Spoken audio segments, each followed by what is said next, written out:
तो एक तो ये मन को बदलने की बात है, इसको कैसे बदला जाए, बाबा इसके लिए क्या अपनाते हैं, ये लंबा विषय है।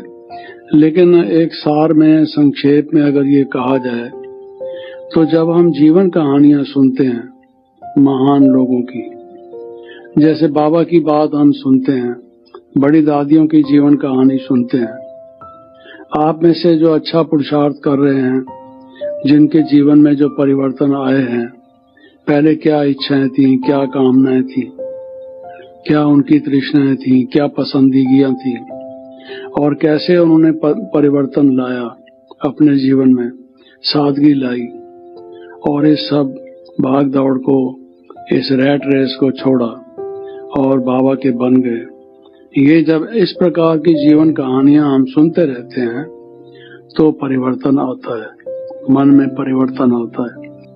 मनुष्य को कहानियों का इंटरेस्ट होता है, चाहे बच्चा हो चाहे बूढ़ा हो, कहानी अच्छी लगती है।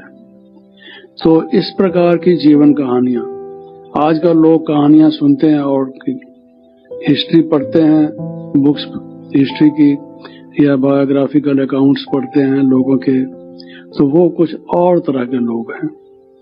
उन्होंने मिलिट्री में कहीं विजय प्राप्त की, या कोई खेल में आगे बढ़ गए, या कोई एक्टिंग में आगे बढ़ गए, या कोई क्रिकेटर हैं, कोई कुछ हैं, उनकी जीवन कहानियां पढ़ते हैं तो वो वैसा ही बनते हैं। तो बाबा ने कहा है, जैसा चित्र वैसा चरित्र, ये फार्मूला दिया है, ये मंत्र दिया है। जैसा चित्र वैसा चरित्र, जैसा लक्ष्य वैसे लक्षण। आप जैसा बनना चाहते हो, उन लोगों के चित्र अपने मन में लाओ, उनकी कहानियां सुनो, वैसे बनोगे। तो वैसे बनने का एक तरीका यही है, जैसे बाबा मिसाल देते हैं कि सालिग्राम कैसे बनता है, शिवलिंग कैसे बनता है। होता तो पत्थर ही है, लेकिन नदी में जो पानी की आबशारें हैं, पानी के जो लहरें हैं, उनसे टकराते टकराते उसके सब कोने घिस जाते हैं, सब रफनेस जाती रहती है, गोल हो जाता है, जैसे किसी ने कोई चीज से उसको ठीक कर दिया हो। एकदम हाथ लगाकर देखें तो हाथ ऐसा फिसलेगा जैसे पता नहीं किस चीज से रगड़ा है किसी ने इसको। तो धीरे धीरे वो पानी जैसी चीज से पत्थर भी घिसकर पूजनीय बन जाता है। था वो पत्थर, बन गया पूजनीय। कैसे बना? वो पानी के थपेड़े लगते लगते वो बदल गया। तो बाबा कहते हैं कि ऐसे ही तुम भी पूजनीय बन जाओगे, पत्थर से पूजनीय बन जाओगे, अगर ऐसी जीवन कहानियां सुनोगे, ऐसी बातें सुनो। ईविल नहीं सुनो, ईविल सुनोगे, ईविल लोगों की बातें सुनोगे, वैसे ही बनेगे। As you think so shall you become. वैसा सुनोगे, वैसा सोचोगे, और जैसा सोचोगे वैसे बनोगे। तो अब अगर मन को ठीक करना चाहते हो तो उसका एक तरीका यही है कि ऐसी जीवन कहानियां सुनो। लोग क्यों पढ़ते हैं श्रीमद् भागवत या रामायण या महाभारत? समझते तो यही हैं कि वो चरित्र हैं, श्री कृष्ण के चरित्र हैं या उनकी गाथाएं हैं, उनसे हम बदलेंगे। लेकिन वो तो लड़ाई ही लड़ाई है। आश्चर्य होता है क्यों ऐसा करते हैं। कहते हैं कि जिसके घर में महाभारत हो उसके घर में लड़ाई झगड़ा जरूर होता है। महाभारत की किताब जिसने रख ली, लड़ाई का आह्वान कर लिया, क्योंकि उससे क्या पड़ेगा। दुर्योधन ने ये कहा तो अर्जुन ने ये जवाब दिया, तो कल को कोई उसको दुर्योधन की तरह से बोलेगा, वो भी अपने को अर्जुन समझ के तीर कमान चलाएगा। तो वैसा ही करेगा वो, जैसा उसने पढ़ रखा है वैसा ही करेगा वो।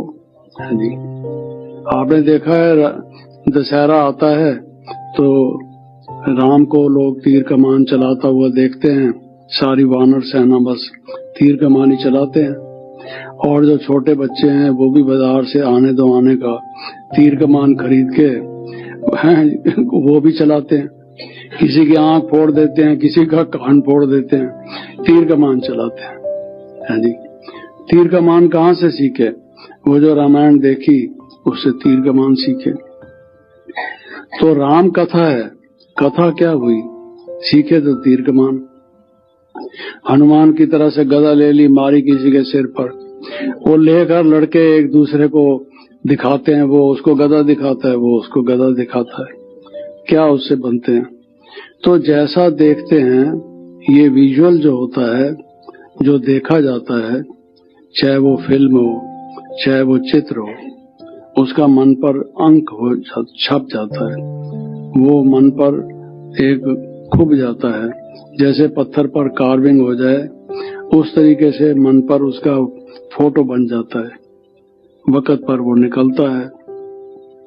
तो इसलिए बाबा ने कहा है बहुत सिंपल भाषा में, एक सारी फिलॉसफी का सार है।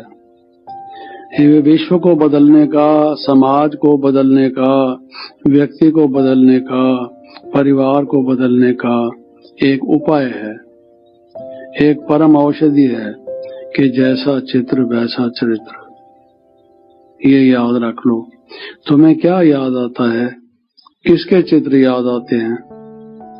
आपने देखा होगा जिनके घर में शंकर जी बने हुए हैं, चित्र लगा हुआ है, और वो बैठे हैं योग में, निर्वस्त्र हैं, वस्त्र भी नहीं लिए हुए, और उनकी आंखों से ऐसा लगता है बहुत आनंद में हैं, बहुत मस्ती है। तो वो वैसे ही कोशिश करते हैं कि हमारा भी जीवन प्रभु के योग में लग जाए, ऐसा आनंद आ जाए। जो मीरा का चित्र लगा हुआ रखते हैं, वो कहते हैं भाई बस मेरा भी एक गोपाल से ही भक्ति हो, भगवान को ही याद करूं, हैं? जैसे मीरा करती थी। जीवन है तो यही है, हे प्रभु मुझे ऐसा कुछ वर दो जो मेरा मन आप में लग जाए। तो क्यों लगाते क्यों हैं? चित्र तो बहुत हैं दुनिया में, उन सबको छोड़कर ये मीरा का क्यों ले आए, उसका क्यों ले आए? क्योंकि उनको इच्छा ये है कि हम ऐसे बने। और जो दूसरा कोई लड़ने वाला हो तो वो महाराणा प्रताप का, शिवाजी का तलवार निकाली हुई और लड़ने को तैयार, वो सब वैसे ले आएंगे, उस तरह का ले आएंगे।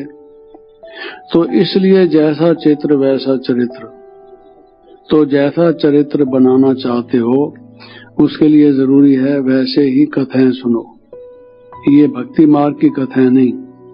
अब जो रियल मनुष्य देवता बन रहे हैं, अपने जो ये पुरुषार्थ करने वाले, जिनको बाबा कहते हैं भाई सच्चे ब्राह्मण हैं, तो सबसे बड़ी बात तो ये है, वो सुनते सुनते सुनते सुनते आपको ये आएगा जब ये बन गए तो हम भी ऐसे बने।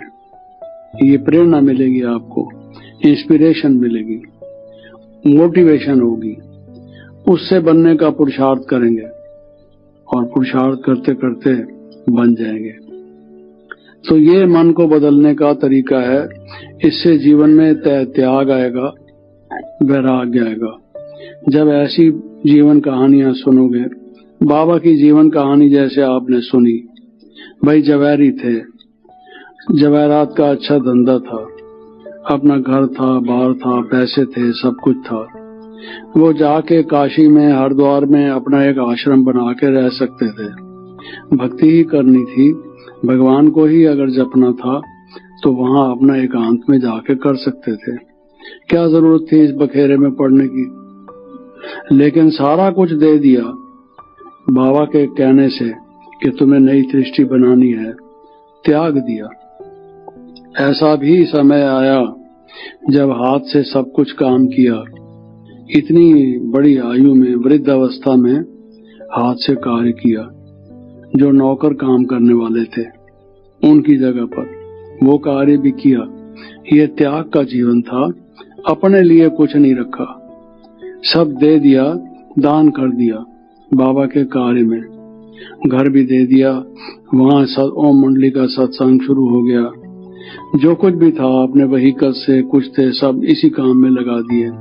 बच्चों को, युगल को, बहू को, सबको कहा कि देखो सतयुग आ रहा है, विनाश होने वाला है, अब यही सेवा करो। कितनी गालियां सुनी, लोगों का इतना क्रिटिसिज्म सुना, कितनी कठिनाइयों में से गुजरे। जो लोग रेस्पेक्ट करते थे उन्होंने भी क्या ऊल जलूल शब्द बोले, सब सुने, लेकिन ये त्याग कर दिया। तो त्याग कर दिया, और जब ऐसी बातें हम सुनते हैं तो हमारे जीवन में आता है हमें क्या करना चाहिए।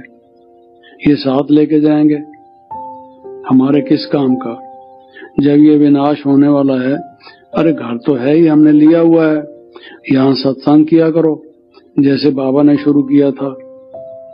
घर को एक आश्रम का रूप दो, तो दोनों काम हो, हम रहें भी सही और कुछ लोग यहाँ बाबा का संदेश भी लेके जाएं। जिस घर में सत्संग नहीं होता वो तो शमशान से भी ज्यादा खराब है। आजकल लोग घर बनाते हैं, बाथरूम लैट्रिन कैसा हो, किचन कैसा हो, डाइनिंग रूम कैसा हो, बेडरूम कैसा हो, कोई भी ये नहीं सोचता कि सत्संग का कमरा कैसा हो। कभी हम आसपास वालों को, रिश्तेदारों को बुलाएं, कुछ अच्छी बात सुने, तो कोई 25-50 व्यक्ति कहीं बैठ भी सकें। ड्राइंग रूम कहेंगे, लॉबी कहेंगे, उसका नाम कुछ छोटा मोटा, वो भी फर्नीचर से ऐसे भर देंगे जैसे म्यूजियम हो। घर को भी ऐसा ही बना देंगे जैसे देखने के लिए कोई आए। That's all. यूज करें उसके लिए, ये यूज कर लो। ये सब जलने वाला है, दिखाई नहीं देता है। इसका अंत क्या होने वाला है नहीं समझ में आता है।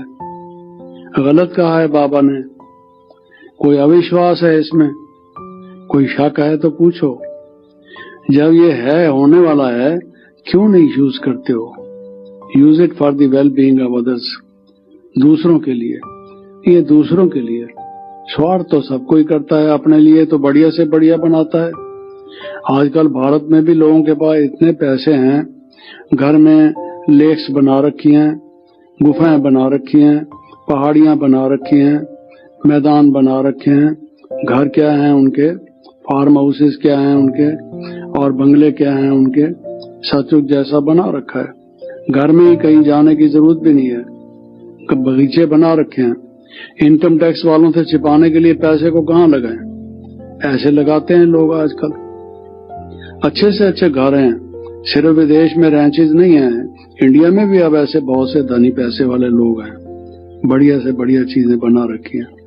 किस काम आएंगी? किस काम आएंगी?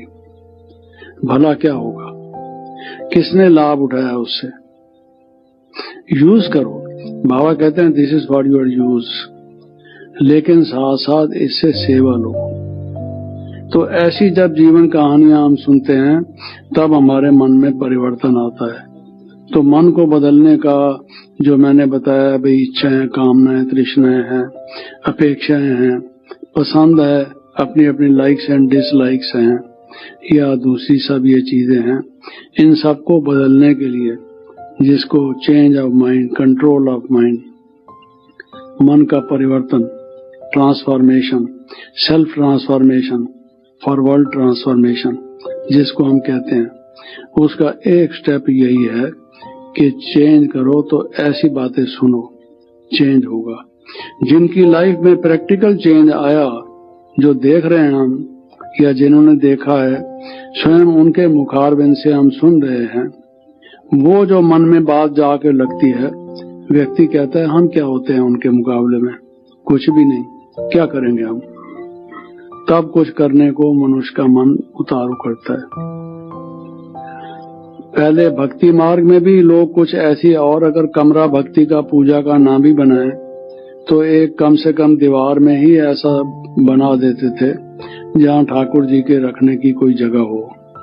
गीता को एक कपड़े में लपेट के रख दें, कोई धूप दीप जगा के रखने की जगह हो। ये समझते थे, जिसको कोई आलना कहता था, कोई जाला कहता था, वो बना देते थे। अब तो कहते हैं ये आउटडेटेड है। लोग कहेंगे ये क्या बनाया, तो गांव के लोग हो तुम। आजकल इतना अच्छा आर्किटेक्चर है, ये किस आर्किटेक्ट ने तुम्हें बना के दिया है? शर्म के मारे वो भी नहीं बनाते। घर से भक्ति भी निकाल दी, सत्संग भी निकाल दिया, गीता भी निकाल दी, बाकी सब कुछ रखा हुआ। ये हालत है। तो ये बदलने का तरीका है मन को।